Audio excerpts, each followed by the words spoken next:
we are encouraging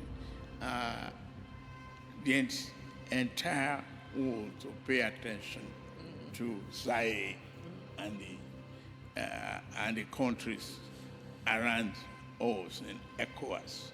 As the chairman of the ECOWAS, I've witnessed the big influence of Nigeria to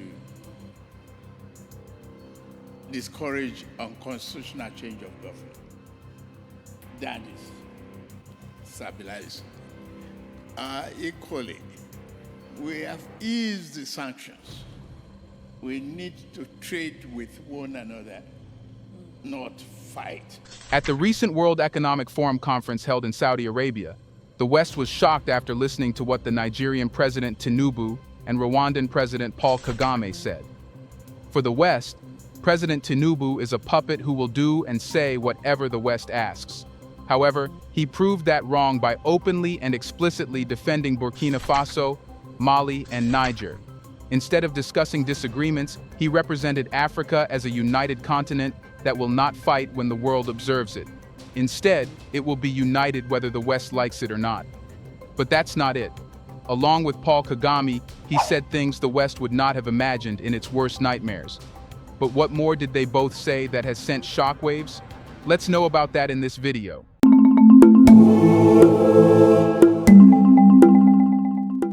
So what has President Tinubu been doing, and how has he changed? Until now, we have seen Tinubu as a figure swayed by Western interests, owing to his alignment with their agendas and his readiness to carry out their commands.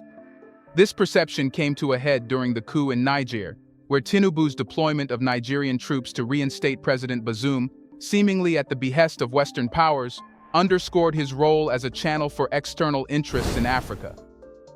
This action prompted criticism and speculation about Tinubu's loyalties, raising doubts about his commitment to regional autonomy. The subsequent imposition of severe sanctions on Niger, Mali, and Burkina Faso further cemented the image of Tinubu as a willing enforcer of Western policies in the Sahel region. However, beneath the surface lies a more subtle reality, characterized by calculations and a delicate balancing act between external pressures and domestic imperatives. While Tinubu's alignment with Western interests may seem straightforward, a deeper examination reveals a more complex picture. Tinubu's surprising change in tone during the World Economic Forum conference, where he softened his stance on Sahel coups and advocated for African unity and collaboration, caught many off guard, especially Western powers accustomed to his compliance. This shift signaled a re-evaluation of power dynamics within Africa, challenging the prevailing narrative of Tinubu as merely a puppet of the West. Tinubu's rise to power was characterized by astute political maneuvering and coalition building, enabling him to navigate the complex domestic and international interests. By aligning with Western powers, Tinubu aimed to solidify his power base, bolster his legitimacy, and fend off potential rivals. However, Tinubu's recent pivot towards a more conciliatory approach in the Sahel region reflects an acknowledgement of evolving dynamics and the necessity for a nuanced governance strategy. The resurgence of coups highlighted the limitations of heavy-handed interventions, emphasizing the importance of addressing underlying grievances. Furthermore, Tinubu's call for unity and collaboration within Africa underscores a broader recognition of the continent's potential and the imperative of collective action. By embracing inclusivity, Tinubu seeks to position himself as a champion of African interests, elevating his profile regionally and globally. Are we going to play only the big brother's role in a talk shop without necessary action? We just have to be involved in the exploitation, promotion, and prosperity of that region in order to see peace and stability and economic growth. Consequences of Tinubu's evolving stance extend beyond Nigeria, shaping regional dynamics and influencing African governance. As Africa's largest economy and most populous nation, Nigeria's influence is profound. magnifying the significance of Tinubu's actions. But why did President Tinubu defend the coups in the Sahel region? President Tinubu's decision to engage with the juntas in Niger, Mali, and Burkina Faso, rather than yielding to the West's push for increased sanctions, is a meticulously calculated strategy. Central to Tinubu's approach is his aim to showcase strength, unity, and independence on the global stage, especially during major events like the World Economic Forum conference. Tinubu is acutely aware of the ramifications of his choices, not only for his own political standing, but also for Africa's broader geopolitical landscape. By deviating from the West's preferred course, he presents himself as a leader who prioritizes African solidarity over external pressures. Perhaps this realization came when he felt small differences among African countries should not be excuses for foreign countries to intervene and exploit the continent. Interestingly, the tactic of divide and rule has a rich historical legacy, utilized by various powers to exert control and influence over populations or groups. The West has employed this strategy, exploiting existing societal divisions to cement its authority. In Africa, this approach has been particularly prevalent, with colonial powers exacerbating ethnic, tribal, and political disparities to advance their own agendas. This strategy is widely acknowledged globally, having been employed across different regions and contexts for centuries. However, despite this recognition, effectively countering it remains a formidable challenge. Dividing populations often proves simpler than uniting them, especially when deep-rooted grievances and historical animosities are in play. African leaders are acutely aware of the divide-and-rule tactics utilized by the West. They recognize that their continent has long been a battleground for competing interests, with external powers exploiting divisions for their own gain. Nevertheless, despite this awareness, the entrenched differences within Africa frequently impede efforts at unity. External meddling further complicates endeavors to unite Africa. The West, alongside other global powers, wields considerable economic, political, and military influence in the region. These powers frequently exploit divisions to further their own interests, perpetuating a cycle of dependence and vulnerability that undermines aspirations for self-determination and collective progress. But President Tinubu decided to take the initiative. Understanding that bowing to Western pressure and imposing more sanctions on the junta-led regimes could undermine Africa's autonomy and potentially escalate internal tensions, Tinubu opted for engagement instead. His goal is to promote collaboration and mutual growth among African nations, enhancing Africa's collective influence on the world stage. Moreover, Tinubu's decision reflects his grasp of global politics. In an increasingly decentralized world, he recognizes the value of cultivating alliances beyond the Western sphere. By reaching out to the juntas, Tinubu signals Africa's readiness to diversify its diplomatic ties and pursue alternative avenues for cooperation and development. And that's been a shock to the West, failing its policy in Africa. Tinubu's approach is characterized by pragmatism and adaptability, driven by the imperatives of national interest and regional stability. Rather than rigidly adhering to ideological stances or succumbing to external pressures, he is strong enough to be the man who would at least bring all African countries closer. This decision also mirrors a broader shift in Africa's approach to international relations. African leaders like Tinubu are no longer content with playing passive roles. They are actively asserting themselves on the global stage and advocating for equal partnership in global affairs. But what caused such a policy shift that President Tinubu started defending the Sahel region? President Tinubu's move away from being seen as a West puppet is more shocking for the West than for Africa. At its core is a crucial moment where Tinubu, facing criticism from fellow Africans, grappled with realizing his role in perpetuating a cycle of reliance on Western powers. Resentment against Tinubu existed in Niger, Mali, and Burkina Faso for his harsh decisions to impose sanctions. Initially, Tinubu's alignment with Western interests became evident in his support for sanctions against the juntas in Niger, Mali, and Burkina Faso. These regimes, striving for genuine independence from France, clashed with Western powers. Tinubu's backing of sanctions, supported by the Economic Community of West African States, ECOWAS, exacerbated crises in these nations, drawing reproach from voices across Africa. Yet this period of introspection spurred Tinubu to confront a harsh truth. His support for the West inadvertently perpetuated a historical pattern of African exploitation. For centuries, the West has cultivated compliant leadership, offering rewards in exchange for surrender, thus perpetuating a cycle of exploitation and dependency across the continent. This realization prompted Tinubu to take a new direction. He resolved to shed the label of a West's puppet and embrace a proactive stance in advancing African unity and collaboration. Tinubu's pivot towards a pro-African stance represents a significant departure from the existing norm. By prioritizing Africa's unity and collaboration, Tinubu aims to free the continent from external manipulation and pave the way toward genuine self-determination and prosperity. At the heart of Tinubu's transformation is an acknowledgement of Africa's inherent strength and potential. Rather than perpetuating narratives of dependence on Western powers, Tinubu champions a vision of Africa as a dynamic force capable of shaping its own destiny. Moreover, Tinubu's embrace of a pro-African agenda resonates with a broader awakening within the continent.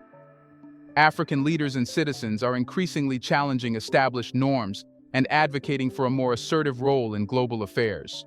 Tinubu's stance aligns with this growing sentiment, positioning Africa as an equal partner on the global stage rather than a passive recipient of Western influence. By aligning himself with the aspirations of African nations, Tinubu aims to forge a new narrative of African agency and empowerment. His rejection of the West's puppet label represents a bold step towards reclaiming Africa's rightful place in the global arena and guiding the continent towards a brighter, more prosperous future. But how has the West responded? Well, that's when things start to get complex. It's true that President Tinubu's support for the Sahel region poses a significant challenge to Western powers, whose strategies in the area are now encountering major obstacles. Tinubu has long been seen as a channel for implementing Western policies in Africa. However, his recent shift towards prioritizing Africa's interests over allegiance to the West indicates a dramatic change in the geopolitical landscape. The West's reliance on Tinubu as a key figure in Africa's political sphere has been disrupted by his newfound dedication to African causes. This departure from the established norm has left Western policymakers scrambling to adjust to a new reality where their influence in the region is diminishing. Tinubu's embrace of Africa's agenda has disrupted the West's plans, resulting in a breakdown of their strategies that will require significant time to rebuild. With Tinubu no longer serving as a dependable ally, the West finds itself without a reliable anchor in Africa to advance its agenda. Here's a reminder to please like and share the video and subscribe to our channel to watch more videos on Black culture, history, civilization, and identity. Let's continue now. Yet, one cannot deny the argument that Tinubu's rise to power was facilitated by his alignment with Western interests, culminating in his appointment as the chairman of the Economic Community of West African States, ECOWAS. However, now that Tinubu has solidified his position and understands that the West cannot easily remove him, he has revealed his true intentions: to bolster Africa from within. This shift in allegiance has caught the West off guard, prompting them to reassess their approach to Africa. For years, the West has relied on compliant African leaders to further its interests on the continent. However, faced with Tinubu's resistance, they find themselves without a clear strategy moving forward. Tinubu's turn towards African unity and empowerment marks a new phase in Africa's relationship with the West. No longer content to be mere pawns in Western power dynamics, African leaders like Tinubu are asserting their autonomy and prioritizing the interests of their people. The implications of Tinubu's stance are significant. Not only does it challenge the West's dominance in Africa, but it also signifies a shift in the global balance of power. With Tinubu leading the charge, Africa is positioned to emerge as a significant player in international affairs, capable of shaping its own destiny. Yet, one cannot also ignore the thought that probably Tinubu's shift toward pro-Africanism might also be decided by the West. In other words, he might be given some concessions by the West to talk for African unity and formulate policies for that. This can be done so President Tinubu could clear his name and enter the circle of the Sahel junta so he could get intelligence and give it to the West. But what did Paul Kagame say? And in this case, I'm going to argue for our continent, the continent of Africa, which, by the way, has the fastest growing middle class. And in fact, in not too distant future, it will be the only place that has a growing middle class. So how can you forget that this is a very important place in our world? Now, two things have to happen. The rest of the world have got to see that this is an important place to invest with and invest in. That's one. Second is for Africa itself to avoid any victim mentality. Throughout history, the developed nations of Europe, North America, and parts of Asia, collectively known as the Global North, have maintained a complex and often exploitative relationship with the Global South, particularly the African continent. This dynamic has been characterized by the extraction of natural resources, economic exploitation, and political dominance. During the colonial era, European powers aggressively partitioned Africa to exploit its abundant resources. Countries such as Britain, France, Belgium, Portugal, and Germany established colonies across the continent, exploiting its land, labor, and resources for their own economic benefit. The extraction of minerals like gold, diamonds, and copper fueled the industrialization and wealth of the colonial powers while leaving Africa impoverished and underdeveloped. Throughout the colonial period, Africans endured forced labor, land dispossession, and discriminatory policies that enriched colonial powers at the expense of indigenous populations. The imposition of cash crop agriculture further disrupted local economies, leading to widespread poverty and famine in many African countries. Even after gaining independence in the mid-20th century, African nations continued to face economic exploitation by the Global North. Neocolonialism, characterized by the economic, political, and cultural influence exerted by former colonial powers and other developed nations, perpetuated the cycle of dependency and underdevelopment in Africa. The exploitation of Africa's natural resources by multinational corporations from the Global North has remained a persistent issue. Rich deposits of minerals, oil, and gas have attracted foreign investment, often at the expense of local communities and the environment. Large-scale extraction projects have led to environmental degradation, displacement of indigenous peoples, and social unrest in many African countries. But now, President Kagame has declared that it won't continue any longer, as the African continent is becoming more powerful than the world expected.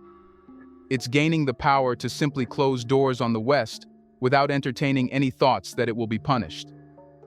Paul Kagame said that Africa boasts the largest middle class globally and is poised for further growth, representing a significant shift in the continent's economic trajectory. As Africa's middle class expands, so does its consumer market and purchasing power, presenting an opportunity for African nations to assert themselves on the global stage and demand fairer terms of engagement with the Global North.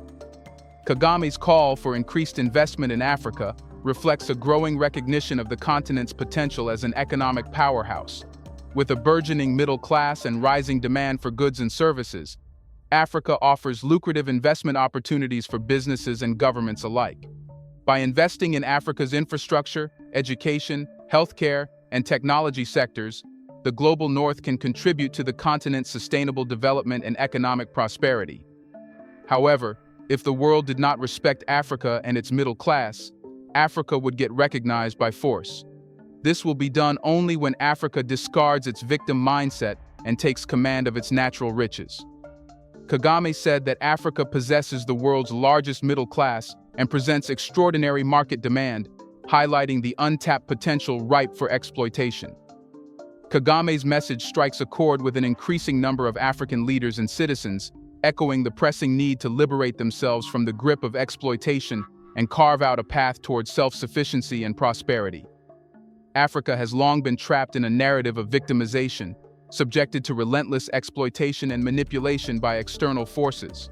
Its abundant natural resources, spanning from minerals to oil and gas, have been relentlessly extracted and exported at a fraction of their true worth, enriching foreign entities while leaving African nations impoverished and underdeveloped. This cycle of exploitation has perpetuated a narrative of dependence and stagnation, stifling Africa's ability to realize its full potential. President Kagame's resounding call challenges this entrenched mindset, urging African leaders to reclaim control over their natural resources and utilize them for the benefit of their populace. Rather than allowing raw materials to be drained away at bargain prices only to import finished products made from those very resources at expensive rates, Kagame advocates for a paradigm shift towards value addition and local processing. Through investment in infrastructure and technology, African nations can transform their raw materials into finished goods, meeting local demand and reducing reliance on costly imports. The cornerstone to unlocking Africa's economic strength lies in bolstering local industries and fostering a culture of innovation and entrepreneurship. By cultivating a favorable business environment and providing incentives for investment, African governments can fuel economic growth and create job opportunities for their burgeoning middle class. This approach not only promotes economic self-reliance, but also builds resilience against external shocks and fluctuations in global markets. Moreover, President Kagame's message underscores the critical importance of African unity and collaboration in achieving these objectives. By pooling resources and expertise, African nations can collectively address shared challenges and capitalize on mutual opportunities. Regional integration initiatives, such as the African Continental Free Trade Area, provide a platform for coordinated action and collaboration, facilitating more efficient trade and cooperation across African borders. At the core of President Kagame's vision lies a passionate appeal for African leaders to embrace a mindset of ownership and accountability. Instead of passively accepting the status quo, they must actively steer their nations toward a future of shared prosperity and autonomy. This necessitates bold leadership, forward thinking, and a commitment to prioritizing the welfare of their people above all else. Now, it has become a nightmare for the West to handle even the African leaders it thought were its puppets. West intentionally made Tinubu the chairman of the ECOWAS so they could be the indirect policymakers. However, after reaching the top, Tinubu revealed his true plans. That is to make Africa stronger and support those who are already doing so, like Mali, Niger, and Burkina Faso. What do you think?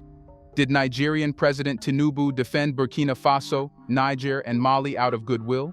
Or was he ordered by the West to appear normal and act as a Trojan horse for the West? In the comment section right below, share your thoughts on why the Nigerian president has changed to the extent that he is defending the juntas in the Sahel region. Do you want to watch more videos like this one? If so, subscribe to our channel and press the bell icon next to it. We have decided to bring videos on something nobody talks about: the Black culture, civilization, history, and evidence about how glorious Blacks have been. Thanks for watching, and until the next video, stay tuned.